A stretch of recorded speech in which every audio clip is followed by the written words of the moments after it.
Então vamos lá. Mistérios ocultos aos sábios e prudentes. Disse então Jesus estas palavras: Graças te rendo, meu Pai, Senhor do céu e da terra, por haveres ocultado estas coisas aos sábios e aos prudentes, e por as teres revelado aos simples e pequeninos.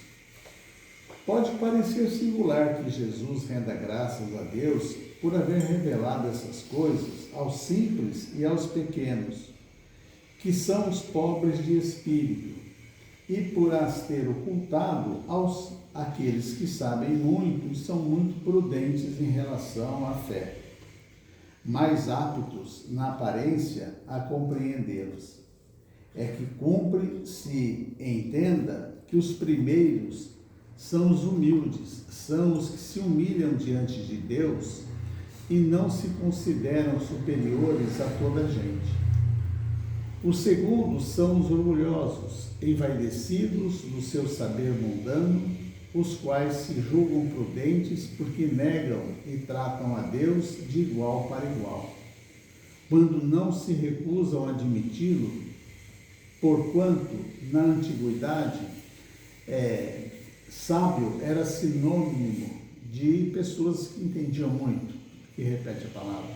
Por isso é que Deus lhes deixa a pesquisa dos segredos da terra e revela-as do céu aos simples e aos humildes que diante deles se mostram. O mesmo se dá hoje com as grandes verdades que o Espiritismo revelou. Alguns incrédulos se admiram de que os espíritos tão poucos esforços façam para os convencer. A razão está em que estes últimos cuidam preferentemente dos que procuram de boa fé e com humildade a luz, do que aqueles que se supõem na posse de toda a luz e imaginam, talvez, que Deus deveria dar-se por muito feliz em atraí-los a si, provando-lhes a sua existência. O poder de Deus se manifesta nas mais pequeninas coisas, como nas maiores. Ele não põe a luz debaixo do alqueire, por isso que a derrama em ondas por toda parte, de tal sorte que só cegos não veem. E a esses não quer Deus abrir à força os olhos, dado que lhes apraz tê-los fechados. A vez deles chegará, mas é preciso que antes sintam as angústias das trevas e reconheçam que é a divindade e não acaso quem lhes fere o orgulho. Para vencer a incredulidade, Deus emprega os meios mais convenientes, conforme os indivíduos. Não é a incredulidade que compete prescrever-lhe o que deve fazer, nem lhe cabe dizer: se me queres convencer, tem que proceder dessa ou daquela maneira, em tal ocasião, e não em tal outra, porque essa ocasião é a que mais me convém. É isso aí. Muito bem, né? A humildade para as coisas divinas, né? Por isso que ele vai falar aqui que aos pequeninos, né? Quer dizer, aqueles que reconhecem, né, as suas necessidades ainda de evolução, né? Que combate o próprio orgulho, o egoísmo. Eu mesmo faço a prece. Então vamos, em nome de Deus, em nome de Jesus, primeiro agradecer este momento em que nos foi oportunizado estarmos aqui reunidos em condições favoráveis de ouvir, né, o que o nosso irmão André trouxe para que nós possamos aproveitar, né, melhor os nossos entendimentos, já desejando a ele, né, que ele fique bem à vontade, com muita tranquilidade, que possa desenvolver aí da sua maneira, com a palavra fácil, sempre criativa, que lhe é peculiar, né? E também orando em benefício de todos os outros irmãos e irmãs que comungam conosco, né, nesse espaço tão aconchegante, né, nessa pequena cidade, que hoje não estão presentes, mas que fazem parte aí das diversas possibilidades das atividades desta casa. Que Deus assim nos abençoe, abençoe a todos e abençoe também essa cidade. Que assim seja, Senhor. Bom, meus irmãos, hoje temos o prazer de estar recebendo aqui o seu André Zola, presidente da USE. Olha a responsabilidade. Seu André, seja bem-vindo à nossa casa. Como o Carlos disse, sinta-se à vontade para falar para nós. Muito obrigado. Bem, bom dia para quem não falei ainda. Bom dia. Sabe que o ambiente intimista, ele deixa um convite muito valioso no meu entendimento, que é o convite da conversa, né? Não há razão, ao meu ver, para que eu faça uma palestra aos moldes tradicionais. Eu acho que tem que haver um bate-papo. Então, se por um acaso eu provocar alguém, eu não os conheço pessoalmente, não se sintam constrangidos ou obrigados a aceitar o convite da pergunta, do chamado para participar. Mas no ambiente intimista, eu acho que a conversa ela é o melhor bate-papo que a gente possa fazer, né? É claro que para eu vir aqui eu me preparei, trouxe as minhas colas, sabe? Eu trago as minhas colas, né? Porque a minha memória às vezes ela me dribla, né? Então eu trago as minhas colas para ser fiel àquilo que eu me propus a fazer. Quanto à USE, nós estamos desenvolvendo uma atividade de nos aproximar, né? Penso que mais do que aproximar sociedades espíritas, nós precisamos aproximar os espíritas. As sociedades são feitas de pessoas. Então, a USE, ela reúne as sociedades espíritas e reúne os espíritas de todas as sociedades. Nós, às vezes, nos apegamos a algumas coisas que o tempo vai mostrando que elas precisam ser quebradas, né? Primeira coisa, eu sinto que nós temos uma pérola em cada localidade, em cada sociedade espírita, nós temos uma pérola maravilhosa, que às vezes é fruto, né? Como a pérola é fruta da ostra, para poder produzir a pérola, ela precisa de um grão de areia ali, lhe incomodando constantemente. Então, para ela poder se defender, ela produz uma pérola. Olha que coisa linda. Ela transforma um grão de areia numa pérola, né? Mas ela deixa dentro da concha, fechada, protegida.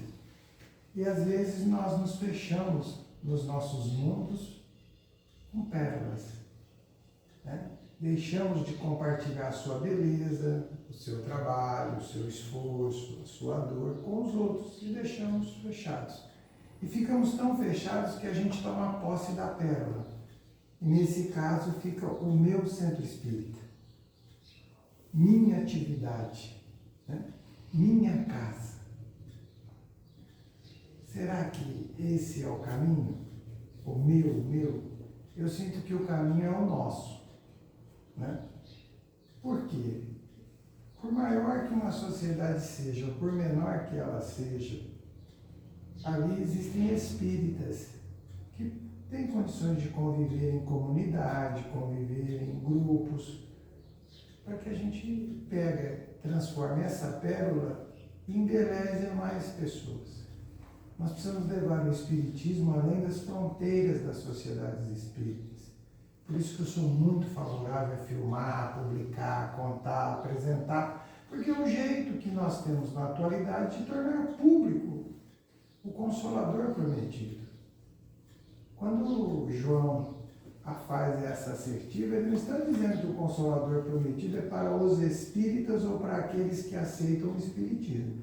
Ele está dizendo que é para a humanidade, seja encarnada ou desencarnada. Então, se isso nos consola, nos faz bem, nos deixa melhor, por que não compartilhar com a sociedade? Por que não compartilhar com as pessoas? Por que não pegar o que está dentro do centro espírita e pôr para fora do centro espírita? Só que isso nos pede uma responsabilidade. Entre tantas, é o cuidado de falar do espiritismo e falar do espiritismo, falar do evangelho e falar do evangelho. Não fazer comparações com aquela ou esta outra crença que porventura tenha esta ou aquela opinião. Temos que respeitar todos. Aceitar todos como eles são, com seus valores, suas verdades. E multiplicar o que nós pensamos. Foi assim que nasceu o Visão Espírita há 10 anos. É assim que o Visão Espírita faz 10 anos que está no ar, tem quase 20 mil seguidores. Qual a proposta? E uma coisa que me agrada muito, a maioria das pessoas que assistem o Visão Espírita não são espíritas. Eu acho isso sensacional, porque ele está atingindo o seu propósito. Então, quando nós convidamos alguém para uma entrevista, nós já explicamos. Esse programa visa levar os preceitos espíritas a todos, independente da sua crença. Então, aqui, nós falamos só de espiritismo, sem comparação, sem avaliação. Nós espíritas pensamos assim. Com isto, o espiritismo sai de dentro dos centros espíritas. Falar de espiritismo para espírita, às vezes é um pouco mais tranquilo. Mas falar de espiritismo para uma sociedade, para as pessoas, exige de nós que vamos falar um pouco mais. Por quê?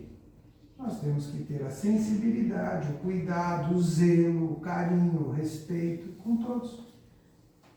E levar uma mensagem que toque as pessoas. Que toque. O primeiro passo é tocar as almas. Depois, cada um faz o caminho do estudo, disso, daquilo, cada um faz o seu caminho. Mas nós precisamos tocar, porque o Espiritismo nos tocou. Tocou-nos. Então, por nos tocar, é possível que a gente comece a multiplicar.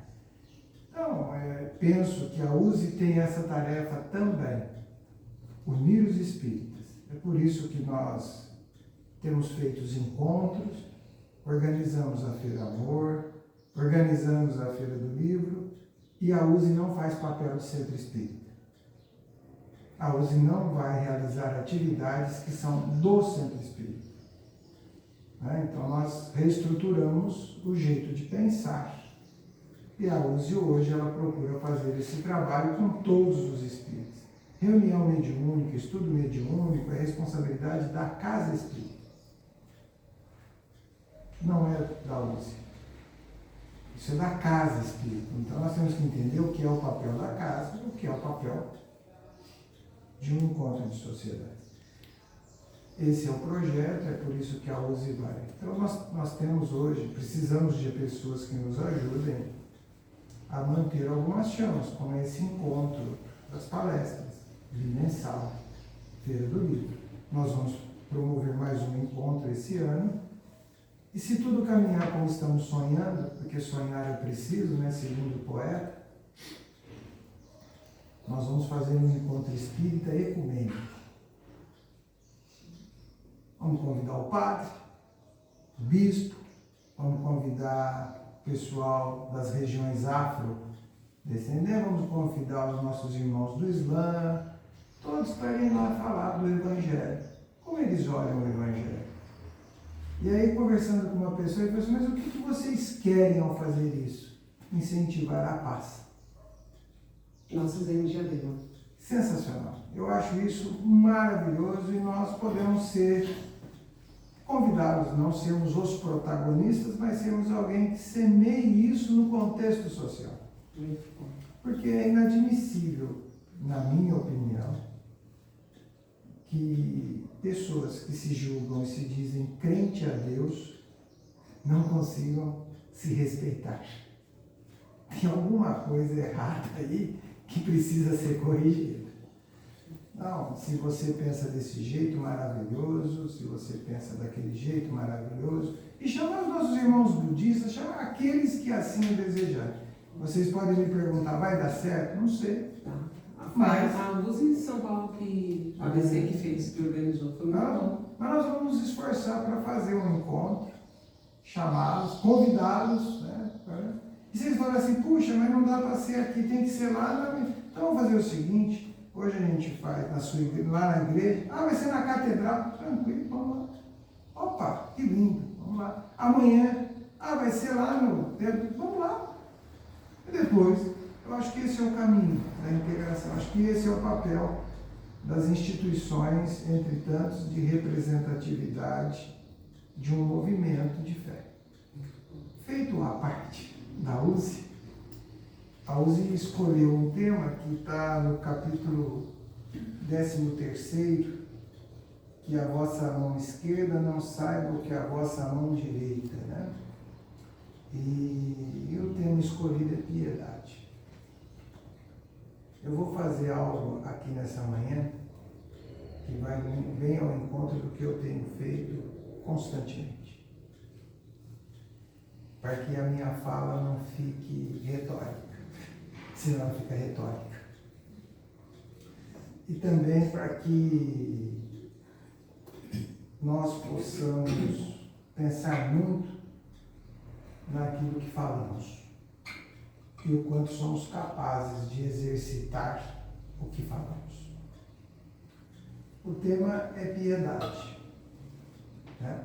Se eu fizer uma enquete aqui com os encarnados e os desencarnados e fizer a seguinte pergunta: quem é piedoso? Levanta a mão. Alguém vai deixar de levantar a mão? Acho que não, né? Porque a gente se julga piedoso, não é?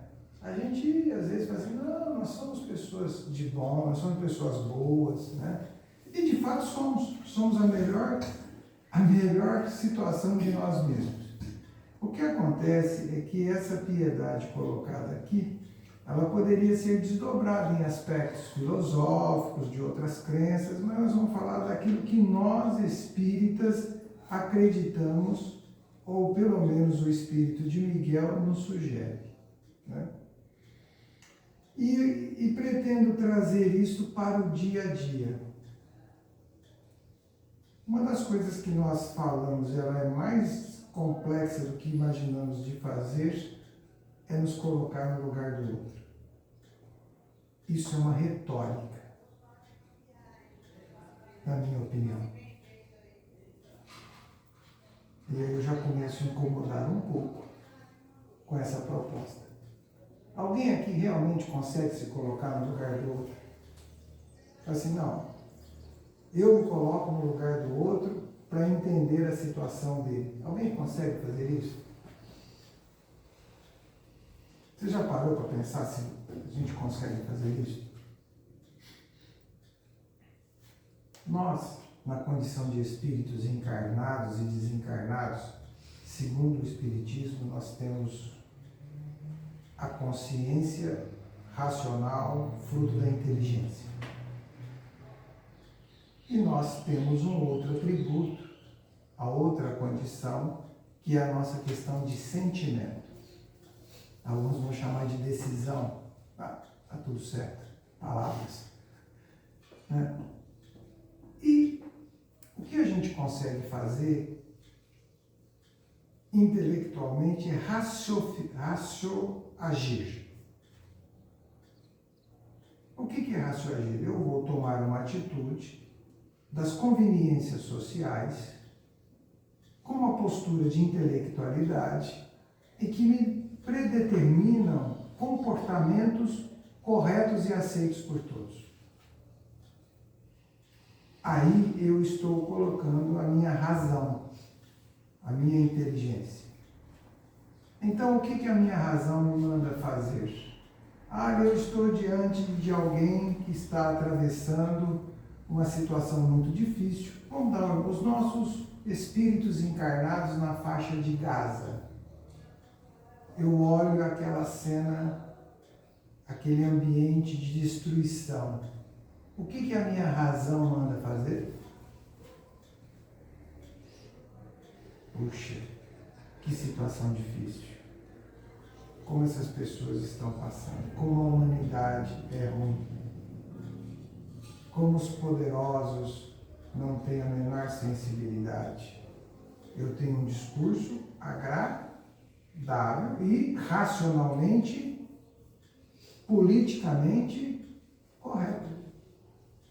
Eu escuto alguém dizer que na periferia das grandes cidades ou no centro de uma grande cidade como São Paulo estão as pessoas usuárias de droga ocupando espaços sociais que são de uso de todos e ali criando um ambiente desastroso. Eu posso falar da capital de São Paulo, como posso falar da Baixada de Ribeirão Preto. E racionalmente eu vou dizer que são espíritos infelizes, vítimas de uma sociedade e que precisam de ajuda.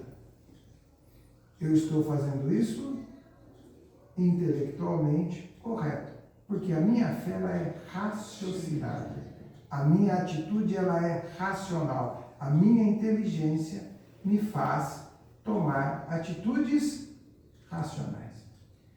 Vamos imaginar que alguém me conte algo referente a espíritos que se arriscam, né? Como no Brasil em tempos atrás, nos famosos pau de arara, para fugir da fome e da miséria de uma região do país, a pessoa se submetia a subir num caminhão, pegar um pau de arara e vir para centros em que ela pudesse ter trabalho e comida. O que eu via? Eu via aquilo e falava assim, nossa, que absurdo. Eu vou chegar daqui a pouco num outro aspecto.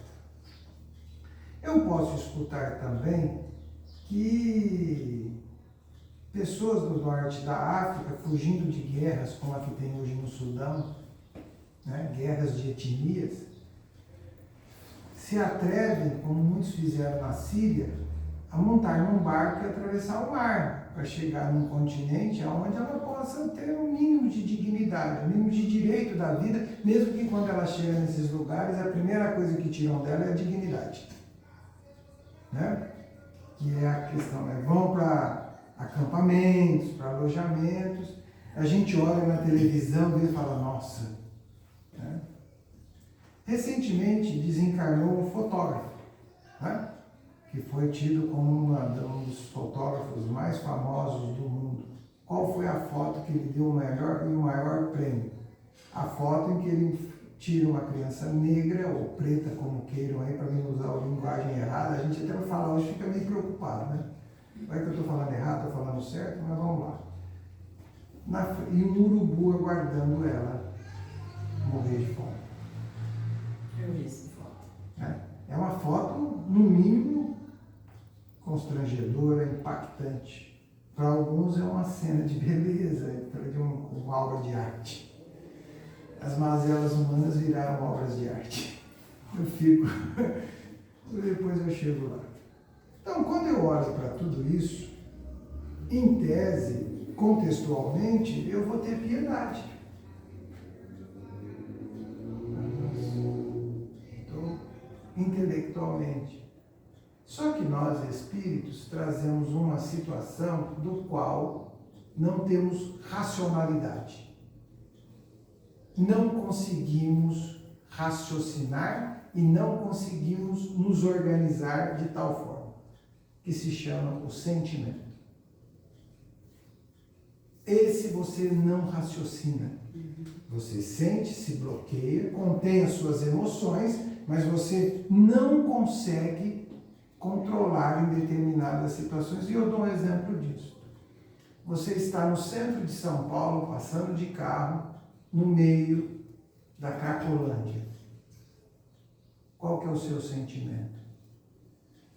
De medo. Por quê? E de prevenção, de tudo.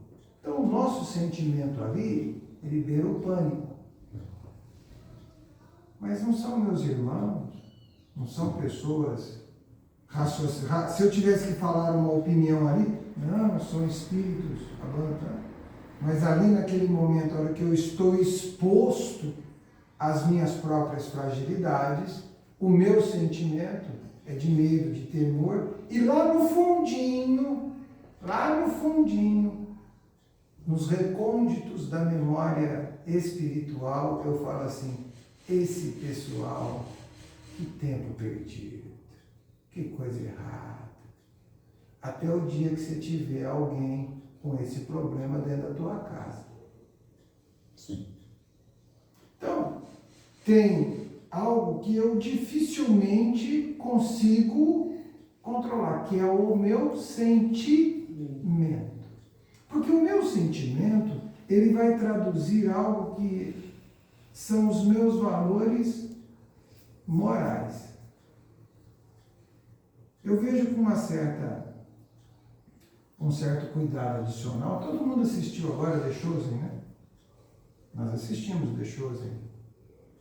Quem não assistiu poderia assistir, porque eles colocaram Jesus mais parecido com Jesus. É menos um Jesus que foi construído para nós ao longo de um tempo. Colocaram de forma, eu achei sensacional, porque eles colocaram, né, os discípulos, colocaram todo mundo, os apóstolos, todo mundo assim de um jeito bem humano, porque a gente tem uma ideia, né, de que são sobre-humanos, né? Então valeria a pena a gente olhar isso. Porque ali tem um Jesus que vai e toma uma iniciativa de situações que nós não vamos fazer. Eu tenho certeza que posso falar por mim, não posso falar por você, não posso falar por mim. Eu não vou abraçar um doente no hospital.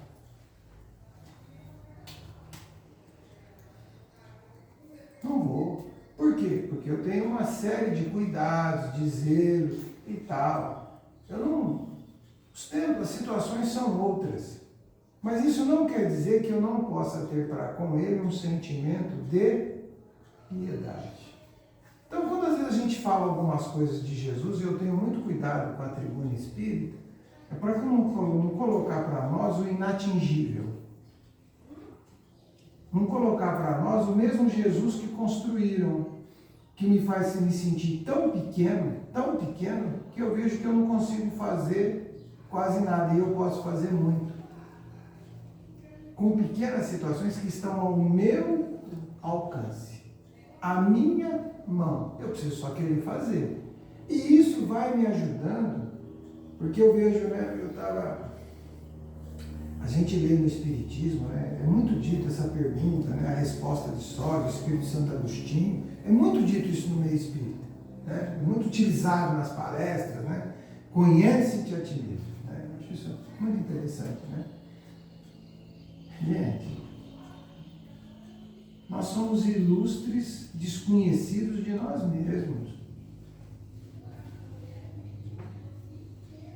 Quer ver um exemplo disso? Perceba o seu comportamento numa situação crítica. Só isso. Numa situação crítica você vai ver, né, qual é a sua atitude. Eu sou contra a pena de morte. Todo mundo aqui é contra a pena de morte. Até o dia bater na tua porta, a uma situação tal, você fala assim, bem que ele podia morrer. Mas eu vou falar isso verbalmente, o meu psique, a minha inteligência, a minha racionalidade vai fazer o quê? Bloquear. Não, eu sou contra, eu sou espírita, vou no centro, dou passe, tomo passe, falo de Jesus, eu sou contra. Mas lá dentro, o que está lá dentro? Aquele ser real, de emoção, de sentimento, que somos todos nós. Eu gosto de dar muito um exemplo disso, muito prático. Alguém aqui vai em velório? Sim. Aqui, não tem? Bom, depende, né? Não vou. Não, assim, Não é usual. não é usual, mas nós vamos no velório. Preferência se os amigos não me exigirem que eu vá, porque eles desencarnam, né? Mas a gente tem que exigir, a gente sempre tem que. Mas eu vou fazer uma brincadeira com vocês aqui. Eu fiz isso em outra palestra, é uma brincadeira. O que você fala para quem está lá no velório? Vamos imaginar lá no velório, nós estamos diante de um espírito que está desencarnando ou desencarnado, a sua família ou os seus mais próximos ali, num momento de dor e sofrimento, o que você fala? Meus sentimentos. Você vai lá e fala, meus Sentimentos.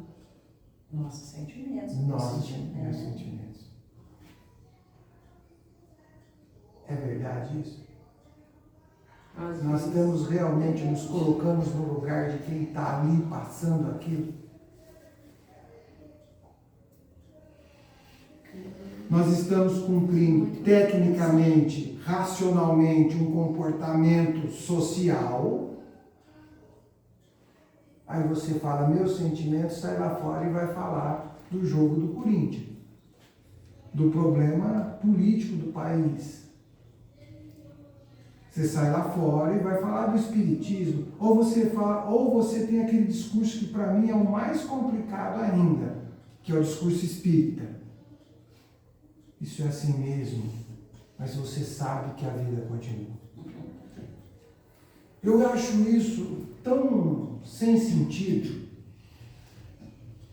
na minha opinião, respeito todas as opiniões, porque para e pensa quem está ali. Eu sei que a vida continua, nós sabemos, mas quem está passando a dor, está passando a dor. Quem está enfrentando o luto, está enfrentando o luto. E nós, às vezes, nos colocamos numa posição retórica de um discurso pré-elaborado contextualmente, e cadê o sentimento? Cadê o meu sentimento em relação a quem está atravessando aquela dor?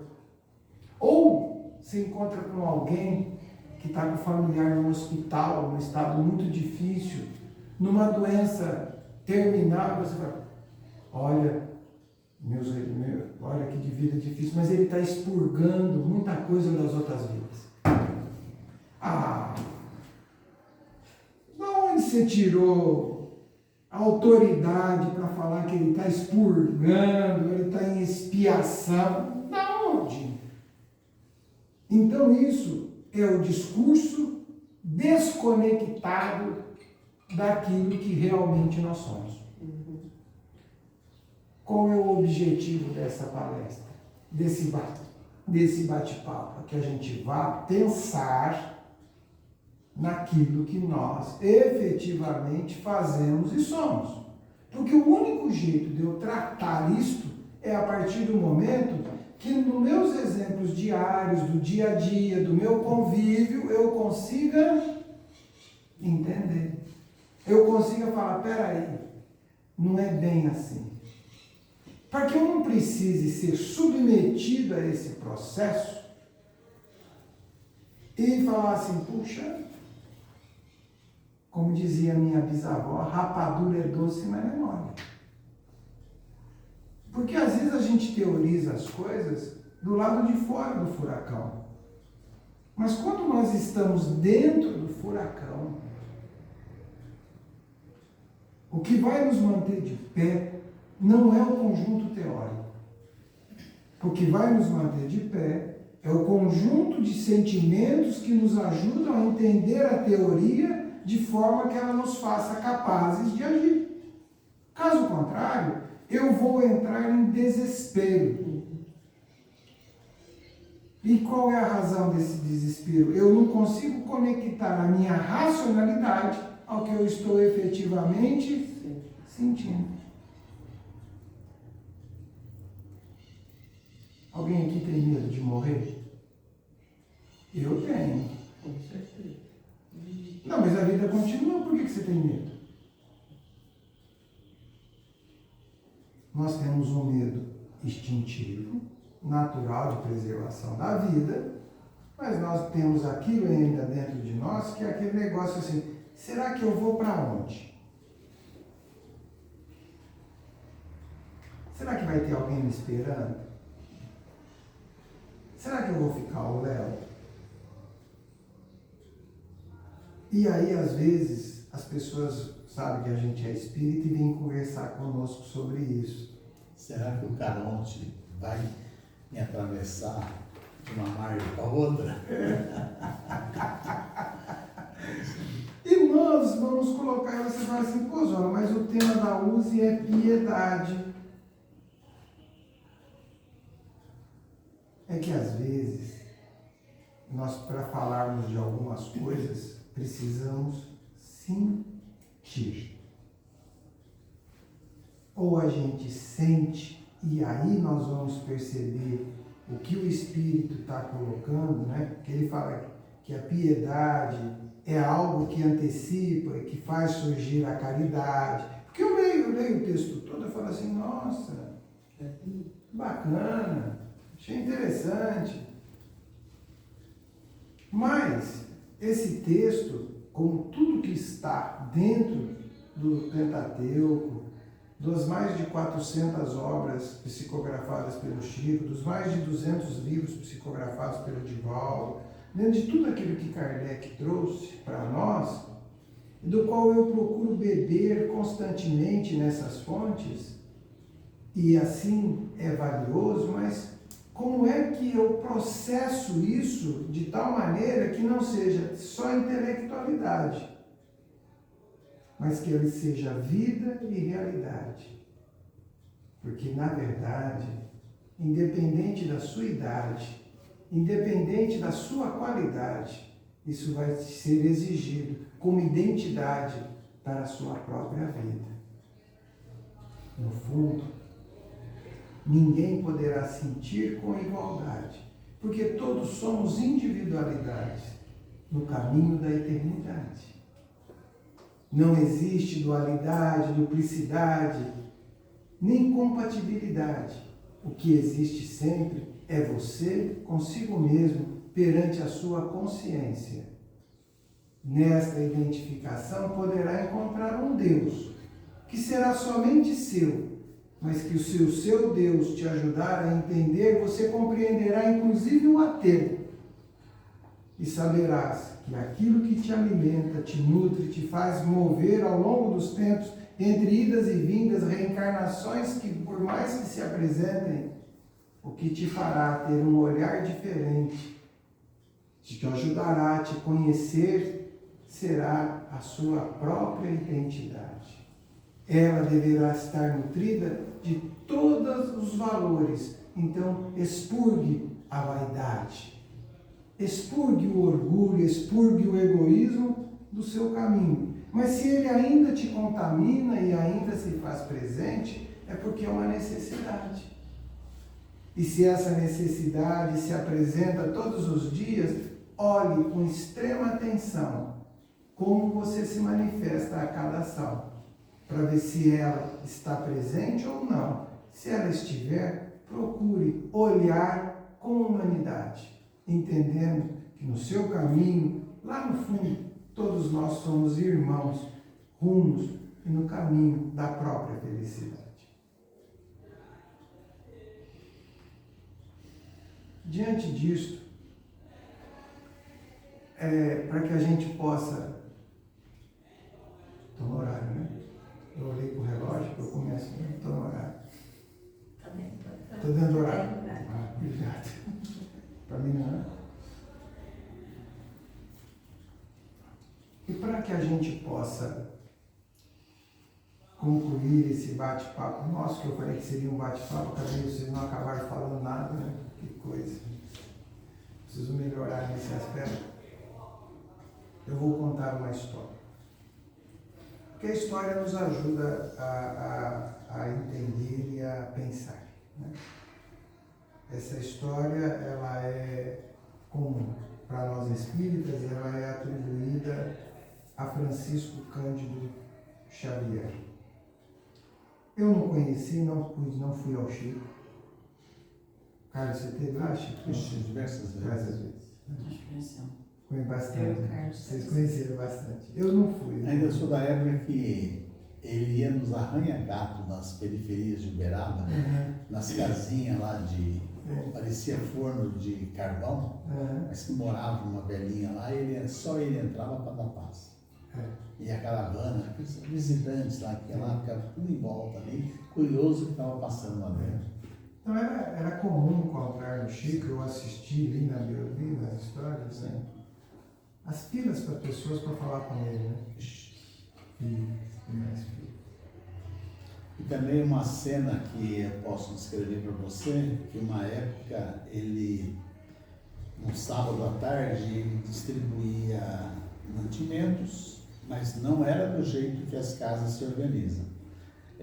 E dava dinheiro também para as pessoas. Então ele tinha na época R$1, por exemplo, acho que nem era real ainda, né? Mas um cruzeiro, não sei. Então ele dava o dinheiro. E uma vez eu encarei, sabe, aquela cena, e ele percebeu, foi um encontro de olhar, meu e dele. E ele percebeu que ele estava sendo filmado pelos meus olhos, e ele chamou uma senhora do lado assim, entregou o serviço para ela e foi fazer outras coisas. Talvez ele tenha se dado por satisfeito de ter passado um exemplo para alguém. Sim. Eu senti isso. E as pessoas ficavam na fila para falar com o Chico, cada um, né? E essa história, ela tem uma situação que tem tudo a ver com o que nós preparamos para falar do tema, né? Uma senhora vestida de luto na fila para falar com o Chico. Aí um, foi outro, foi outro, foi outro, foi outro, foi outro. Chegou a vez dela. E as pessoas acompanhavam, né? Ela falou assim: Chico, eu vim aqui para você me consolar, para você me ajudar. Aí o Chico falou assim: mas por quê? Ela falou assim: Chico, eu era muito feliz.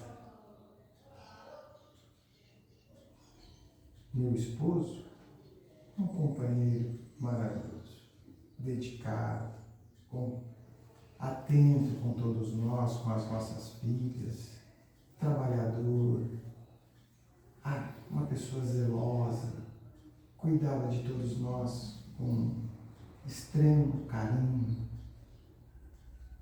Eu o amava, Chico, e tinha certeza que ele me amava também. Mas um dia, a doença chegou. Nós lutamos, fizemos todos os esforços, buscamos todos os socorros, todas as ajudas que a gente podia, e a doença foi consumindo ele dia a dia.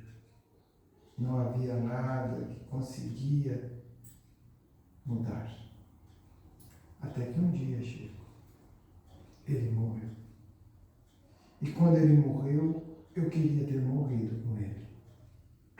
Ali se encerrava a minha história, a minha caminhada, mas tinha minhas filhas. Mas eu me abati tanto pela ausência dele, que a vida ficou sem sentido. Fui para minha casa, fechei as janelas, puxei as cortinas e me anulei. E ali eu chorei, ali eu me desesperei, até que amigos e vizinhos começaram a conversar comigo, que eu tinha 2 filhas e que elas precisavam de mim e que eu tinha que fazer para elas o sentido novo para prosseguirem. Me revesti da coragem que não tinha, da força que me faltava, e fui cuidar das minhas filhas. E dia após dia a vida foi retomando sentido e até uma certa alegria. E fui pouco a pouco vencendo, cuidando das minhas filhas. Um domingo, Chico, os amigos cuidadosos conosco nos convidam para um piquenique. À beira de um rio, fomos todos, levantamos cedo, preparamos o lanche, fui eu e as meninas, a convite de uns amigos. Chegando lá, conversávamos, lanchávamos, e a minha filha, Chico, se encantou pelo rio, escorregou e caiu. A hora que ela caiu, a irmã desesperada foi socorrê-la. E a vida novamente, Chico.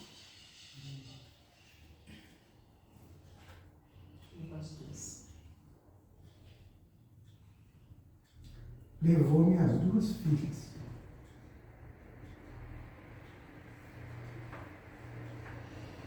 Chico olhou para ela, começou a chorar. Aí ela falou assim: Chico, eu vim aqui para você me consolar. E você está chorando? E Chico fala assim: para algumas coisas na vida não existem palavras.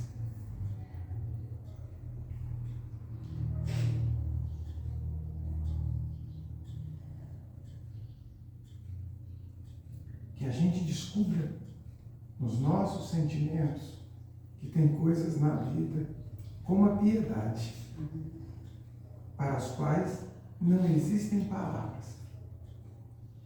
Existem apenas atitudes que façam brilhar a luz que carregamos dentro de nós.